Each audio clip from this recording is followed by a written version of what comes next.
mga ka-Little, tonight is special kasi first time ni Bibi manonood ng horror movie. Niyaya ko siya manood ng The Conjuring The Last Rites. So, available time na lang ay 8 p.m. showtime. Sakto to for spooky night. So, using my deputy card, and pumila na ako dito sa Tridoma Giant Big Cinema. First time din namin to. Sabi nila super laki daw nito. Tinatawag itong A Giant Cinema dito sa Trinoma ay may 600 seats. At sobrang laki ng screen, 4 times bigger than usual. Tapos Dolby Atmos pa ang sound. Kaya expect na namin tonight, hindi lang takot kundi buong katawan namin mga ngatog sa lakas ng effects. So bumili muna kami ng foods namin, no, para hindi kayo magutom. So 2 hours ata to mahigit. And then, ang regular price pala nito is 560 po. Hanika na, pasok na tayo mga ka-Little. Ayan, kasama ko si Vivo. Yes, manonood ng horror for the first time sa malaking sinihan, guys. Laki nito. Oh, grabe. Kaso madilim na. And no finish line. Oh, that's guys.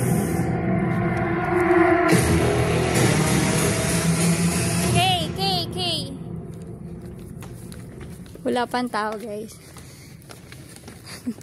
May pa lang.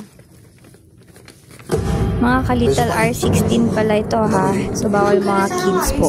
Under 16 years old. So, kami pa lang tao. Yung anak-anak kaya dyan bisa. Tanga pa na ribuang. Tete, ako. Puro horror. Okay. Ayan.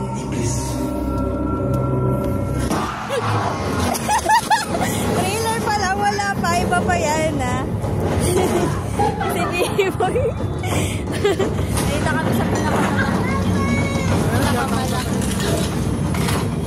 Mga ka-Little, ang lakas ng sound talaga. Nakasurvive na siya ng